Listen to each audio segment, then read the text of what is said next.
ଛୋଟ ପଢ଼ନ୍ତି ସେମାନଙ୍କର ନିଜର ସ୍ୱପ୍ନ କିଛି ଥାଏ ଯାହାକୁ ସେମାନେ ପୂରା କରିବା ପାଇଁ କି ମାନେ ଦିନ ରାତି କଠିନ ପରିଶ୍ରମ କରନ୍ତି। ମୋ ଭାଇ ଗୋଟେ ଏମିତି ପିଲା ଥିଲା ଯାହାର ମାନେ ସିଏ ତାର ସ୍ୱପ୍ନ ଠାରୁ ବେଶୀ ସେ ଅନ୍ୟମାନଙ୍କ ସ୍ୱପ୍ନକୁ ପୂରା କରୁଛି। ମୁଁ ତାକୁ ସବୁବେଳେ କହିଥିଲି ତୁ ଗଛ ଲଗାଉ ଅନ୍ୟମାନେ ଫଳ ଖାଇବା ପାଇଁ, ମାନେ ଯେମିତି ଥାଆନ୍ତି ଲୋକମାନେ ଯିଏକି ନିଜ ଜୀବନକୁ ଅନ୍ୟମାନଙ୍କ ପାଇଁକି ଦେଇ ଦେଇଥାନ୍ତି, ସେ ସେଇ ଟାଇପ୍ର ଛୋଟ ବେଳୁ ହିଁ ସେ ମାନେ ସମସ୍ତଙ୍କ ସହିତ ମିଶେ, ସମସ୍ତଙ୍କର ଇଚ୍ଛାକୁ ସମସ୍ତଙ୍କର ଖୁସିକୁ ପୂରା କରିବା ପାଇଁ ସେ ଲାଗିଥାଏ। ଆପଣ ଯଦି ମାନେ ଦେଖିବେ ପିଲାମାନେ ପାଠଶାଠ ପଢ଼ିକି ଯେତେବେଳେ ଇଞ୍ଜିନିୟରିଂ କରନ୍ତି କିଛି କରନ୍ତି ସେମାନେ ସବୁବେଳେ ପ୍ରିଫର୍ କରନ୍ତି ଯେ ଆମେ ଗୋଟେ ଭଲ ଚାକିରି କରିବୁ।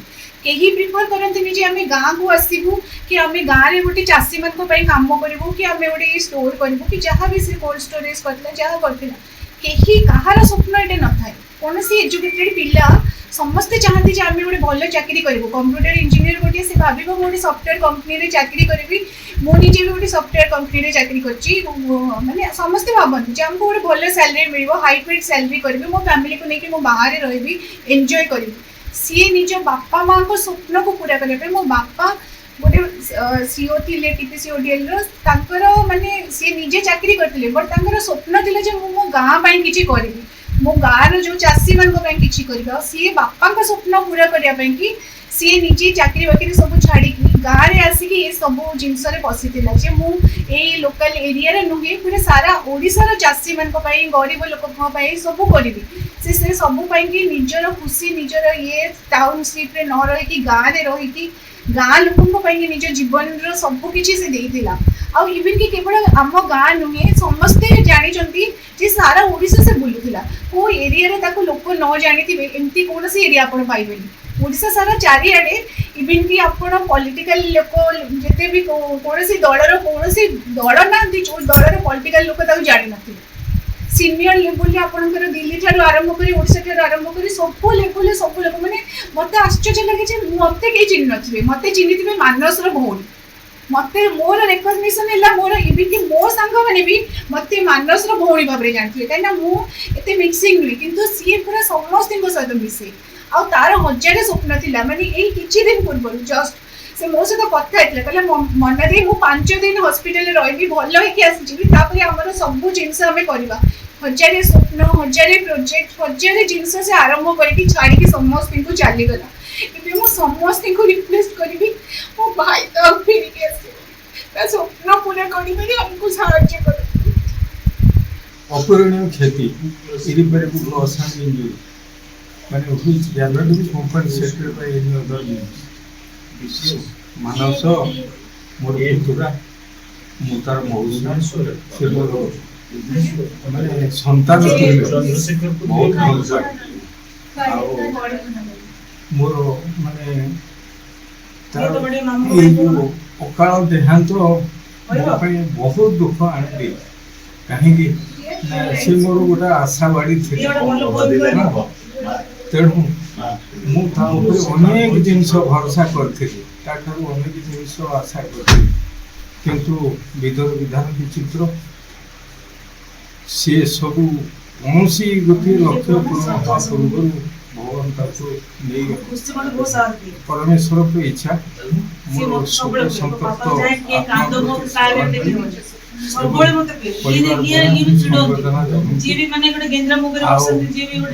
ମୁଁ ଭାବିଥିଲି ଏମାନେ ଭବିଷ୍ୟତରେ ଏକ ଆଲୋକମ ଗତିକା ହେଇ ବାହାରିବେ କିନ୍ତୁ ଦେଖିଲା ବେଳକୁ ଭଗବାନଙ୍କର ଇଚ୍ଛା ଭିନ୍ନ।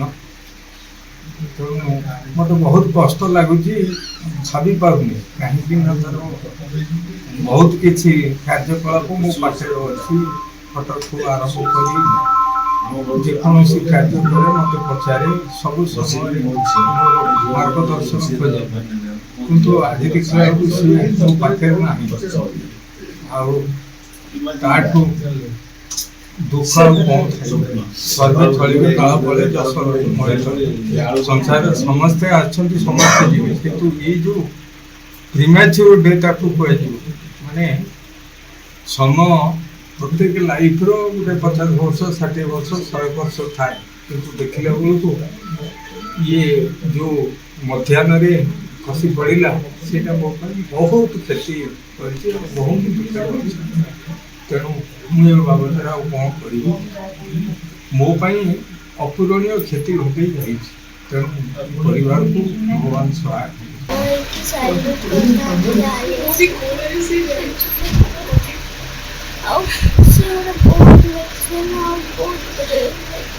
ସେ ମୋତେ ସବୁବେଳେ ସାହାଯ୍ୟ କରନ୍ତି, କୁହନ୍ତି କି ତୁ ଭଲସେ ପାଠ ପଢ଼ ଆଉ ମୋ ନାଁ କହ, ମୁଁ ତୋ ପାଇଁକି ଏଇଟା କରିବି, ତୋ ପାଇଁକି ସେଇଟା ଆଣିଦେବି, ଏଇଟା ଆଣିଦେବି। ସେ ଯିବା ପୂର୍ବରୁ ମୋତେ ବହୁତ ଜିନିଷ ପଠେଇଥିଲେ ଅନଲାଇନ୍ରେ। ବାପା, sometimes I wish for you to come back, but I don't want you to suffer again. I know you are with me and I will always love and miss you. I will always pray God for your good life again. Yes, and I will pray to God with my full, all of my heart. And until we meet again, I miss you, Papa. I love you. ସବୁବେଳେ ପ୍ରେ କରୁଛି ବାପା ଆତ୍ମାକୁ ଶାନ୍ତି। ଭଲ ସାଙ୍ଗ ଥିଲେ, ଅମାୟିକ ପିଲା, engineering pass କରିଥିଲେ। ତାଙ୍କର ସ୍ୱପ୍ନ ଥିଲା ଯେ ଗାଁରେ ଚାଷର କିନ୍ତୁ ଉନ୍ନତି ହେବ। ଆମେ ବହୁତ ସମୟ ସକାଳୁ ମୁଁ ଟିକେ ଲେଟ୍ରେ ଉଠେ, ମୁଁ ଉଠିଲା ବେଳକୁ ଫୋନ୍ କଲା ବେଳକୁ ସିଏ କହିବେ ମୁଁ ତାରପୁର ଆସିଛି, ମୁଁ ସେପଟେ ନଈସ୍କୁଲକୁ ଆସିଛି, ଆଳୁର ଉନ୍ନତି ହେବ, ଆମେ ଏତେ ଏକର ଆଳୁ କଲୁ କିନ୍ତୁ କୋଲ୍ଡ ଷ୍ଟୋରେଜ୍ ହେବ। ସେଥିପାଇଁ ବହୁତ ତାଙ୍କର ଉଦ୍ୟମ ଥିଲା। ତାଙ୍କ କଥା କହିହେବନି, କେମିତି କୋଲ୍ଡ ଷ୍ଟୋରେଜ୍ ହେବ, ଲୋକ ଚଳିବେ, ଲୋକ କେମିତି ବଞ୍ଚିବେ।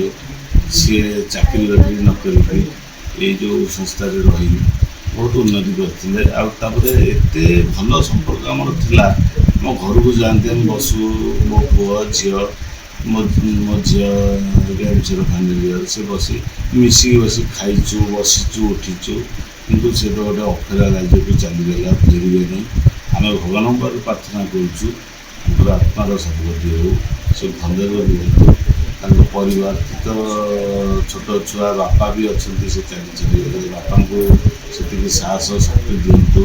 ତାଙ୍କର ସେ ବି ସବୁବେଳେ ମୁଁ ଜାଣିଛି ଭଉଣୀ ଭିଣୀ ଅଛନ୍ତି, କୁହନ୍ତି ସମସ୍ତଙ୍କୁ ଇଏ ଦିଅନ୍ତୁ। ସେମାନେ ଏ ଅଞ୍ଚଳର ଚାଷୀମାନେ କେମିତି ଭଲରେ ରହିବେ, କେମିତି କ'ଣ କରିବେ, ସେଥିପାଇଁ ଉଦ୍ୟମ କରନ୍ତୁ। ତାଙ୍କର ସେଇଟା ଯଦି ଚାଷୀମାନେ ଭଲରେ ରହିବେ, ଏ ଅଞ୍ଚଳ ଭଲରେ ରହିବେ। ସେ ଅଞ୍ଚଳ ବି ବ୍ୟସ୍ତ ଥିଲେ। ସେ ତ କେବଳ ଏଇ କଟକ ସଦର ନୁହଁ, ସେ ଭୁବନେଶ୍ୱର, ଜଗତସିଂହପୁର ଜିଲ୍ଲା, ସାଲେପୁର, ବାଲେପୁର ଅନ୍ୟ ଅଞ୍ଚଳର ସମସ୍ତଙ୍କ କଥା ଚିନ୍ତା କରୁଥିଲେ। ତେଣୁକରି ସେମାନେ ଯଦି ଭଲରେ ରହିବେ, ମୁଁ ଭାବୁଛି ତାଙ୍କର ଉପରେ ତାଙ୍କର ଆତ୍ମା ଶାନ୍ତି ରହିବ। ସେତିକି ଯଦି ଆମ ସମସ୍ତଙ୍କ ଚେଷ୍ଟାରେ ଯଦି ସେତିକି ସହଯୋଗର ହାତ ବଢ଼େଇ ସମସ୍ତେ ସହଯୋଗ କରି ଚାଷୀମାନେ ଭଲରେ ରହିବେ, ହୁଏତ ସେମାନେ ସୁଖରେ ଭଲ ରହିବେ। ଏତିକି ଆମେ ଆଉ କ'ଣ ବେଶୀ କହିବେ, ସେ ତ ଅପରାଧୀରୁ ଫେରିଲେ ଆଉ ଫେରିପାରିବେ ନାହିଁ। ଆମେ ତାଙ୍କୁ ଚିନ୍ତା କରି ରହିବୁ।